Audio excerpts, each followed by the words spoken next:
കർത്താവ് ഉയർത്തെഴുന്നേറ്റ് ശിഷ്യന്മാരുടെ കൂടെ നിന്ന് അവസാന ദിവസം ഒലിവുമലയിലേക്ക് അവരെ കൂട്ടിക്കൊണ്ടുപോയി.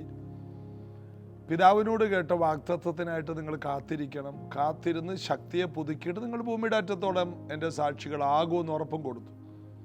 ഇത് കേട്ടിട്ട് അവർ കാണെ യേശു സ്വർഗാരോഹണം ചെയ്തു. അതാണ് നമ്മളവിടെ കാണുന്നത്.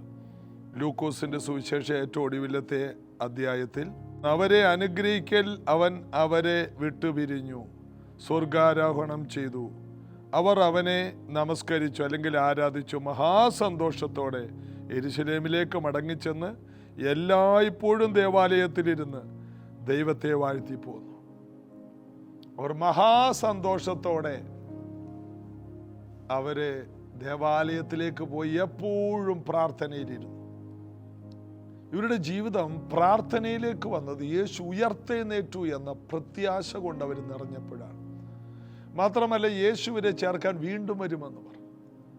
അടുത്തത്, എന്നെപ്പോലൊരു കാര്യസ്ഥനെ നിങ്ങളെ അനാഥരായി വിടാതിരിക്കാൻ നിങ്ങളുടെ അടുക്കലേക്ക് വിടുമെന്ന് പറഞ്ഞു. അപ്പോൾ ഞങ്ങൾ അനാഥരല്ല, ഞങ്ങൾ നിത്യതയിലേക്ക് പോകും, യേശു ഞങ്ങളെ ചേർക്കാൻ വരും. ഇങ്ങനെയുള്ള ഉറപ്പുകളെ ഉയർത്തെഴുന്നേറ്റ ശേഷം യേശു അവർക്ക് കൊടുത്തു. പിന്നെ അവർ പിന്മാറിപ്പോയില്ല, പിന്നെ അവര് ഓരോ വഴിക്കും പിന്തിരിഞ്ഞില്ല. അവർ മഹാസന്തോഷത്തോടെ മടങ്ങിപ്പോയി ദേവാലയത്തിലിരുന്ന് കർത്താവിനെ പാടി സ്തുതിച്ചു. അവർ ദൈവത്തെ എല്ലായ്പ്പോഴും ദേവാലയത്തിലിരുന്ന് ദൈവത്തെ വാഴ്ത്തിപ്പോന്നു. അവരാരാധിക്കുകയായിരുന്നു. പ്രാർത്ഥനയല്ലായിരുന്നു അവിടെ, ആരാധനയായിരുന്നു. ആ ആരാധനയാണ് അവർ തുടർന്നുകൊണ്ടിരിക്കുമ്പോൾ 10-ാം ദിവസം കൊടിയ കാറ്റടിക്കുന്ന പോലെ ദൈവശക്തി ഇറങ്ങി വന്നു. പെന്തക്കോസ്ത് നാൾ വന്നപ്പോൾ ആ നാളിൽ അവരെല്ലാം അവിടെ ഉണ്ടായിരുന്നു. വലിയ കൊടിയ കാറ്റടിച്ച് വലിയ മുഴക്കമുണ്ടായി. ഈ ഇരുന്ന എല്ലാവരെയും നിറച്ചു. ഇതുപോലെയാണ് കർത്താവിൽ പ്രതീക്ഷ വെച്ച് കാത്തിരിക്കുന്ന എല്ലാവരെയും നിറക്കും. എല്ലാവരും അനുഗ്രഹിക്കപ്പെടും. നിങ്ങൾ ഓരോ ദിവസവും രാവിലെ എഴുന്നേൽക്കുമ്പോൾ വളരെ പ്രതീക്ഷയോടെയാണ് ഇത് കാണുന്നത്. നിങ്ങൾ നിറഞ്ഞിരിക്കും, നിങ്ങൾ അനുഗ്രഹിക്കപ്പെട്ടിരിക്കും, നിങ്ങൾ അഭിവൃദ്ധിപ്പെടും, നിങ്ങളുടെ ജീവിതം മാറും. അതിനുവേണ്ടിയാണ് ജീസസ് എവരി ഡേ. തീർച്ചയായിട്ടും ഈ കൂട്ടായ്മയിൽ പങ്കെടുക്കുന്ന എല്ലാ പ്രിയപ്പെട്ടവരും അസാധാരണമായ ഒരു അനുഗ്രഹത്തിലേക്ക് വരും എന്ന് ഞങ്ങൾ വിശ്വസിക്കുന്നു. അത് സംഭവിക്കുന്നു. അതുകൊണ്ട് മറ്റുള്ളവരോടും ഈ പ്രോഗ്രാം പരിചയപ്പെടുത്തുകയും ഇതിലേക്ക് മറ്റുള്ളവരെ പ്രോത്സാഹിപ്പിക്കുകയും ചെയ്യുക. ഇന്നുള്ള ആരാധന അത് നമുക്ക് ജീവിതത്തിൽ ഒരു പുതിയ തലമായി തുറന്നു കിട്ടട്ടെ എന്ന് ഞാൻ പ്രാർത്ഥിക്കുന്നു. ഒരുമിച്ച് യേശുവിനെ ആരാധിക്കാം. പരിശുദ്ധ മഹോന്നത ദേവൻ, പരമെങ്ങും വിളങ്ങും മഹേശൻ, സ്വർഗീയ സൈന്യങ്ങൾ വാഴ്ത്തി സ്തുതിക്കുന്ന സ്വർലോകനാഥനം മശിഹ. പരിശുദ്ധൻ മഹോന്നത ദേവൻ, പരമെങ്ങും വിളങ്ങും മഹേശൻ, സ്വർഗീയ സൈന്യങ്ങൾ വാഴ്ത്തി സ്തുതിക്കുന്ന സ്വർലോകനാഥനം മശിഹ.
സുതരെ തന്നോട് ചേർപ്പാൻ വേഗം വരുന്നേ ശുഭസിഹ കോടാകോടിതൻ ദൂത സൈന്യവുമായി മേഘാരൂഢനായി വരും നിതാ നിറവിൽ തൻ പ്രിയ സുതരെ തന്നോട് ചേർപ്പാൻ വേഗം വരുന്നേ ശുഭസിഹ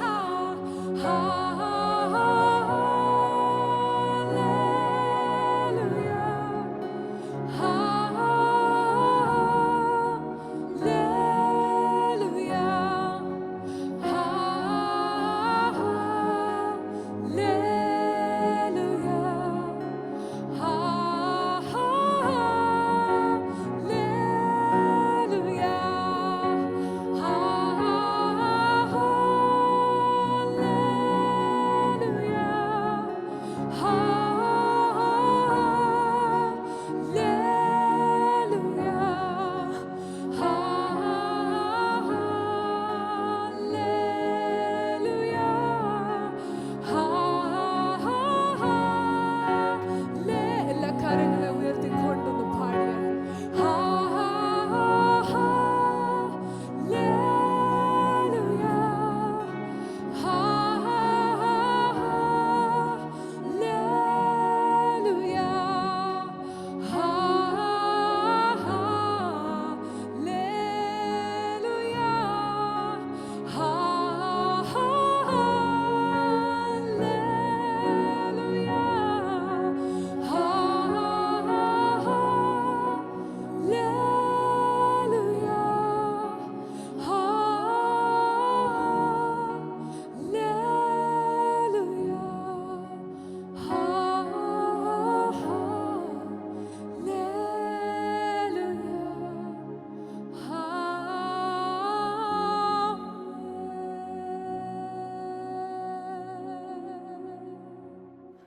യോഹന്നാന്റെ സുവിശേഷം 1-ാം അധ്യായത്തിന്റെ 14-ാം വാക്യം. വചനം ജഡമായി തീർന്നു, കൃപയും സത്യവും നിറഞ്ഞവനായി നമ്മുടെ ഇടയിൽ പാർത്തു. വചനം ഒരു മനുഷ്യനായി വന്നിട്ട് കൃപ നിറഞ്ഞവനായി, സത്യം നിറഞ്ഞവനായി. മനുഷ്യർക്ക് വേണ്ട രണ്ട് കാര്യം. ഒന്ന്, അർഹതയില്ലാത്ത സ്ഥാനത്ത് ദൈവം തരുന്ന ദാനം കൃപ. സത്യം എല്ലാ അന്ധതകളെയും മാറ്റി വലിയ സ്വാതന്ത്ര്യം കൊണ്ടുവരും. അപ്പോൾ കൃപ ലഭിച്ചാൽ മാത്രം പോരാ, സത്യമറിഞ്ഞ് സ്വാതന്ത്ര്യം പ്രാപിക്കുക. ഇത് രണ്ടും യേശുവിൽ നിറഞ്ഞു നിൽക്കുകയാണ്. യേശുവിലേക്ക് വരുമ്പോൾ ഈ രണ്ട് കാര്യം നമ്മളിൽ നിറയും. കൃപയും സത്യവും നിറഞ്ഞവനായി യേശുവിൻ്റെ കൂടെ സമയം ചെലവഴിക്കുമ്പോൾ നമ്മുടെ കൃപയും സത്യവും നിറയും. സ്തെഫാനോസിനെ കുറിച്ച് വായിക്കുന്നു. അവൻ കൃപയൊക്കെ നിറഞ്ഞവനായി, കൃപയും സത്യവും നിറഞ്ഞവനായിട്ടാണ് സ്തെഫാനോസ് എഴുന്നേറ്റ് നിന്നത്. അവൻ്റെ വാക്കിനോടോ ഒന്നും ആർക്ക് എതിർക്കാൻ കഴിഞ്ഞില്ല. അപ്പോസ്തല പ്രവൃത്തി എനിക്ക് തോന്നുന്നു 6-ാം അധ്യായത്തിൽ 8-ാം വാക്യം. അനന്തര സ്തെഫാനോസ് കൃപയും ശക്തിയും നിറഞ്ഞവനായി ജനത്തിൽ വലിയ അത്ഭുതങ്ങളും അടയാളങ്ങളും ചെയ്തു. അപ്പോൾ സത്യം നമുക്ക് ശക്തി കൊണ്ടുവരും. സത്യം അറിയുമ്പോൾ സത്യത്തിനൊരു ശക്തിയുണ്ട്. വചനം നമ്മെ സ്വതന്ത്രമാക്കും, നമ്മൾ ശക്തരായി മാറും. ഇപ്പോൾ നോക്കിയേ, മേശമേൽ ശുശ്രൂഷിക്കാനാക്കിയ സ്തെഫാനോസ് കൃപയും ശക്തിയും നിറഞ്ഞവനായി ജനത്തിൻ്റെ നടുവിൽ വലിയ അത്ഭുതങ്ങളും അടയാളങ്ങളും ചെയ്തു. അവിടെ ചെറിയ കാര്യമല്ല, വലിയത്. അതിൻ്റെ അർത്ഥം എന്താ? മരിച്ചവരെ ഉയർപ്പിക്കുന്നു, തളർന്നു കിടക്കുന്നതിനെല്ലാം എഴുന്നേൽപ്പിച്ചു വിടുന്നു. അസാധാരണമായ അത്ഭുതങ്ങളും അടയാളങ്ങളും. കൃപയും സത്യവും നിറഞ്ഞവനായി യേശു ജനത്തിൻ്റെ ഇടയിൽ വന്ന് പാർത്തതിൻ്റെ റിസൾട്ടാണ് ഞാനിപ്പോൾ സ്തെഫാനോസിൻ്റെ സാക്ഷ്യത്തിലൂടെ പറഞ്ഞത്. ഏറ്റവും ഒടുവിൽ സ്തെഫാനോസിനെ കല്ലെറിഞ്ഞു കൊല്ലുന്ന ഒരു ഭാഗമൊക്കെ ഉണ്ട്. സ്തെഫാനോസിന് വേണമെങ്കിൽ അതിൽ നിന്നൊക്കെ മാറിപ്പോകായിരുന്നു. അവനൊരു പേടിയില്ല, കാരണം അവൻ കൃപയും സത്യവും നിറഞ്ഞവനാണ്. അവൻ മുകളിലോട്ട് നോക്കിയപ്പോൾ യേശു എഴുന്നേറ്റ് നിൽക്കുകയാണ് പിതാവിൻ്റെ വലത്തുഭാഗത്ത്. ഇതവൻ വിളിച്ചു പറഞ്ഞത് പരീശന്മാർക്ക് പിടിച്ചില്ല. കാരണം ഇവര് ക്രൂശിച്ച യേശു പിതാവിൻ്റെ അടുത്ത് സ്വർഗത്തിൽ നിൽക്കുന്നു എന്ന് പറഞ്ഞതാണ് ഇവർക്ക് വിഷയമായത്. സ്തെഫാനോസിന് മരണം ഒരു വിഷയമല്ല. അവൻ കൃപയും സത്യവും നിറഞ്ഞവനാണ്. മരണത്തെ അവൻ പുച്ഛിച്ചു. മരണത്തിന് ഒരു വിലയും കൊടുത്തില്ല, ശാരീരിക മരണത്തിന്. കാരണം അവന് മരണമില്ല, അവന് നിത്യജീവനാണ്. ദൈവരാജ്യത്തെ, ദൈവസഭയെ തോക്കുകൊണ്ടോ വാളുകൊണ്ടോ ഒന്നും കീഴ്പ്പെടുത്താൻ കഴിയാത്തത് ഇതാണ്. കൃപയും ശക്തിയും നിറഞ്ഞവരായി മാറും. അപ്പൊ കൃപയും സത്യവും നിറഞ്ഞവനായ യേശു എന്തുകൊണ്ട് ഈ ഭൂമിയിലേക്ക് വന്നു? ഓരോ വ്യക്തികളെയും, വിശ്വസിക്കുന്ന ഓരോ വ്യക്തികളെയും കൃപ കൊണ്ട് നിറയ്ക്കുക, ഈ സത്യം കൊണ്ട് നിറയ്ക്കുക. ഭൂമി മുഴുവനും ദൈവത്തിൻ്റെ പരിജ്ഞാനം കൊണ്ട് നിറയണം. ഇത് ദൈവത്തിൻ്റെ ഇഷ്ടമാണ്. ഭൂമിയിലുള്ള എല്ലാവരും ഈ അനുഭവത്തിലേക്ക് വരണം. വിശ്വാസ സമൂഹം മുഴുവനും കൃപയിലേക്കും സത്യത്തിലേക്കും വരുമ്പോൾ ഈ സ്തെഫാനോസിനെ പോലെ എഴുന്നേറ്റ് വലിയ അത്ഭുതങ്ങളും വലിയ അതിശയങ്ങളും ചെയ്യും. ജനങ്ങളുടെ നടുവിൽ അസാധാരണ ദൈവപ്രവർത്തികളെല്ലാം വെളിപ്പെടാൻ ഈ രണ്ട് അനുഭവങ്ങൾ, കൃപയും സത്യവും ഒരുമിച്ചൊന്ന് വെളിപ്പെട്ടാൽ മതി. യേശു കൊണ്ടുവന്നത് ഇതാണ്. കൃപയും സത്യവും നിറഞ്ഞവനായി ഈ ഭൂമിയിലേക്ക് വന്നു. അടുത്തത്, ഞങ്ങൾ അവൻ്റെ തേജസ് പിതാവിൽ നിന്ന് ഏകജാതനായവൻ്റെ തേജസ്സായി കണ്ടു. ഞങ്ങൾ അവൻ്റെ തേജസ് കണ്ടു. യോഹന്നാൻ പറയുകയാണ്, പിതാവിൽ നിന്ന് ഏകജാതനായവൻ്റെ തേജസ്. ഇത് പറയുന്നത് യഹൂദനായിരിക്കുന്ന യോഹന്നാനാണ്. ഇവരെല്ലാം മോശയുടെ തേജസ്സിനെ കുറിച്ച് അഹങ്കരിക്കുന്നവരാണ്. ഞങ്ങളുടെ പൂർവ്വ പിതാവായ മോശ ഹൊരേബ് എന്ന മലയിൽ നിന്ന് ഇറങ്ങി വരുമ്പോൾ ജനങ്ങൾ മുഖത്ത് മൂടുപടമിട്ടു. എന്താ കാരണം? ജനങ്ങൾക്കാർക്കും മോശയെ നോക്കാൻ കഴിയുന്നില്ല. ഞങ്ങൾക്ക് മോശയുണ്ടല്ലോ, ഇതാണ് യേശുവിനോട് ഇവന്മാര് തർക്കിച്ചത്. എന്നാൽ ഒരു ദിവസം ദൈവപുത്രനായ യേശു പത്രോസിനെയും യാക്കോബിനെയും ഈ യോഹന്നാനെയും, ഈ ലേഖനം എഴുതിയ യോഹന്നാനെയും മറുരൂപ മലയിലേക്ക് കൊണ്ടുപോയി. ആ മലയുടെ പേര് മറുരൂപ മല എന്ന് അന്നല്ലായിരുന്നു. യേശു രൂപാന്തരപ്പെട്ട ശേഷം ദൈവമക്കൾ ഇട്ട പേരാണ് മറുരൂപമല. ആ മലയിൽ യേശു അവരുടെ മുമ്പാകെ രൂപാന്തരപ്പെട്ടു. യേശുവിൻ്റെ മുഖം സൂര്യനേക്കാൾ മിന്നുന്നതായി മാറി.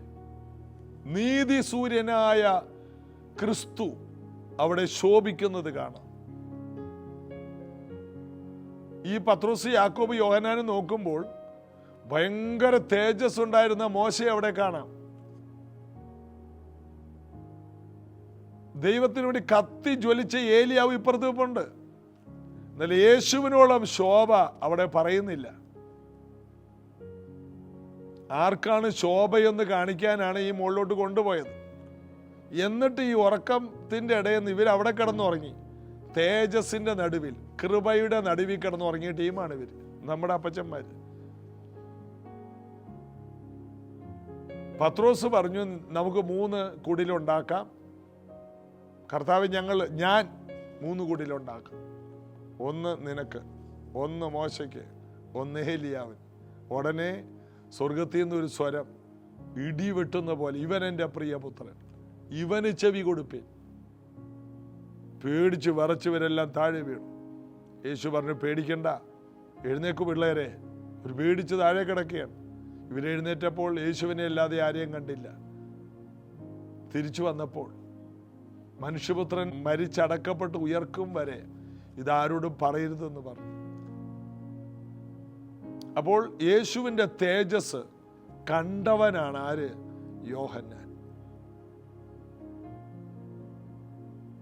തേജസ് കാണിച്ചു കൊടുത്തു. എന്നിട്ട് ഇവർ പിന്മാറിപ്പോയി. മീൻ പിടിക്കാൻ പോയ ടീമാണ്. ആ മീൻ പിടിക്കാൻ പോയ ആ രാത്രി മുഴുവൻ ഒന്നും കിട്ടിയില്ല. യോഹന്നാൻ 21. പ്രഭാതത്തിൽ യേശു ഉയർത്തെഴുന്നേറ്റ കർത്താവ് വേഷം മാറി അവരുടെ അടുത്ത് വന്നു. കുഞ്ഞുങ്ങളെ കൂട്ടാൻ വല്ലതും ഉണ്ടോ? ഇല്ല. വലത്ത് ഭാഗത്ത്, പടകിന്റെ വലത്ത് ഭാഗത്ത് വീശ്.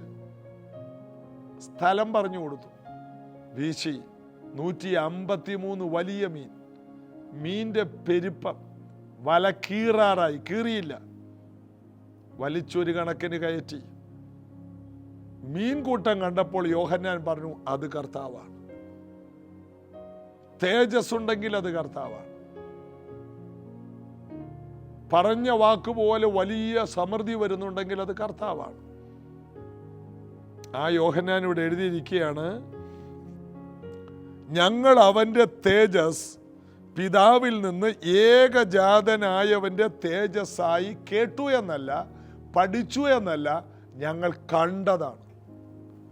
ഞങ്ങളത് കണ്ടു. കർത്താവിൻ്റെ കൂടെ നടന്നാൽ മതി. ഇതുവരെ കാണാത്ത നിലയിൽ പലരും തേജസ് കാണാൻ പോവുകയാണ്. ദൈവപുത്രന്റെ തേജസ്. ഈ ദിവസങ്ങളിൽ 8 മണിക്കൂർ പ്രാർത്ഥന ചർച്ചിൽ തുടരുമ്പോൾ പല കുഞ്ഞുങ്ങളിൽ ഇപ്പോഴത്തെ പ്രാർത്ഥന തന്നെ മാറിയതായിട്ട് കേട്ടു. യേശുവിനെ കാണണം, ആ തേജസ് കാണണം. കാരണം മാളിക മുറിയിൽ ഞങ്ങളുടെ ആ ചെറിയ റൂമുണ്ട്, അതിനകത്ത് ദൂതന്മാരെ പലരും കാണുന്നുണ്ട്.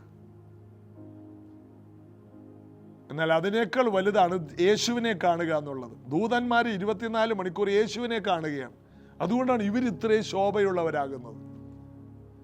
യേശുവിൻ്റെ ചുറ്റും നിൽക്കുന്നവരാണ് ഈ ദൂതന്മാര്.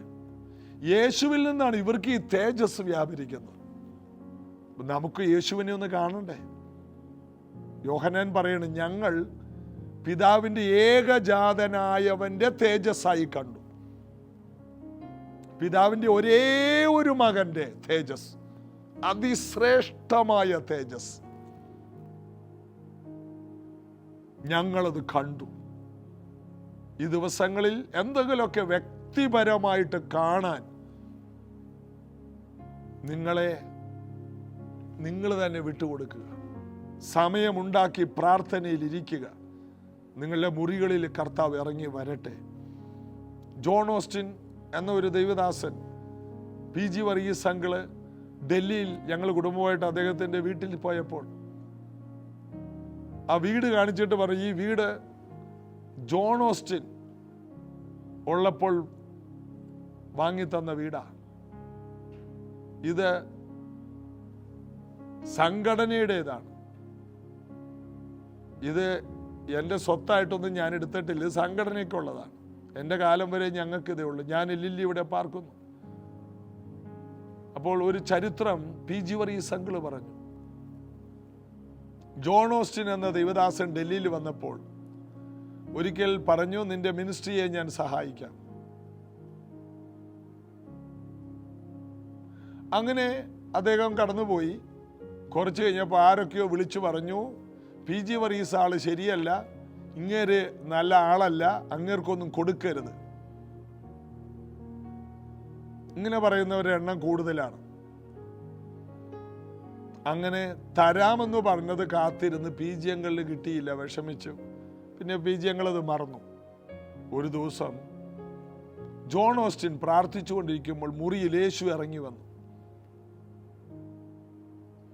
ജോൺ ഓസ്റ്റിനോട് ചോദിച്ചു, നീ PG വർഗീസിന് കൊടുക്കാമെന്ന് പറഞ്ഞ എന്തുകൊണ്ട് കൊടുത്തില്ല? വേഗം കൊടുക്കാൻ പറഞ്ഞു. ഒരു സുപ്രഭാതത്തിൽ PG വർഗീസ് അങ്കിളിനെ ജോൺ ഓസ്റ്റിൻ വിളിക്കുകയാണ്. എന്നോട് യേശു ഇറങ്ങി വന്ന് പറഞ്ഞു നിന്നെ സഹായിക്കാൻ. ഞാൻ നിന്നെ തെറ്റിദ്ധരിച്ചു. അതാണ് കർത്താവ്.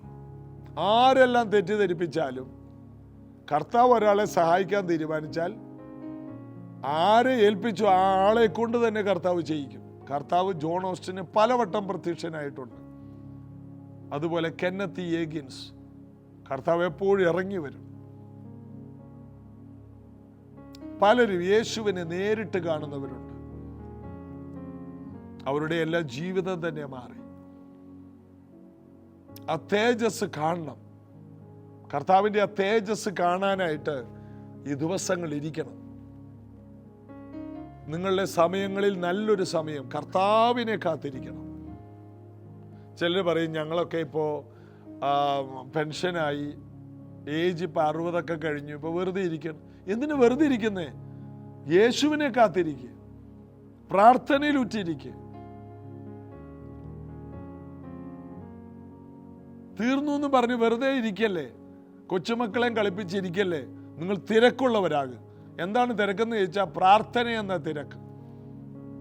ബൈബിൾ വായിച്ചുകൊണ്ട് പ്രാർത്ഥിച്ചുകൊണ്ടിരിക്കുക. യേശുവെ, എനിക്ക് നിന്നെ ഒന്ന് കാണണം, എനിക്ക് നിന്നെ ഒന്ന് ഈ പ്രായത്തിൽ അനുഭവിക്കണം കർത്താവേ. ഞങ്ങൾ ദൈവത്തിൻ്റെ ഏകജാതനായവന്റെ തേജസ്സായി കണ്ടു. യേശുവിനെ തേജസ്സിൽ കാണുക. പൗലോസ് പറയാണ്, ഒരു ഭാഗത്ത് പറയുന്നു ഞാൻ യേശുവിനെ കണ്ടിട്ടില്ലെന്ന്, വേറൊരു ഭാഗത്ത് പറയുന്നു ഞാൻ യേശുവിനെ കണ്ടു. അതിൻ്റെ അർത്ഥം ജഡത്തിൽ യേശുവിനെ കണ്ടില്ല. യേശു ഈ ഭൂമിയിലേ വന്നപ്പോൾ പത്രോസിനെ പോലെ യോഹന്നാനെ പോലെയും കണ്ടില്ല. എന്നാൽ യോഹന്നാൻ ഈ പറഞ്ഞ രീതിയിൽ യേശുവിനെ കണ്ടു. ഒരിക്കൽ പ്രാർത്ഥനയിൽ ഇരിക്കുമ്പോൾ യേശു പൗലോസിന് പ്രത്യക്ഷനായി. പിന്നെ ഒരിക്കൽ ആത്മവിവശതയിൽ സ്വർഗത്തിലേക്ക് ചെന്നു. 3 സ്വർഗത്തോളം എടുക്കപ്പെട്ടു. അവിടെ യേശുവിനോട് സംസാരിച്ചു.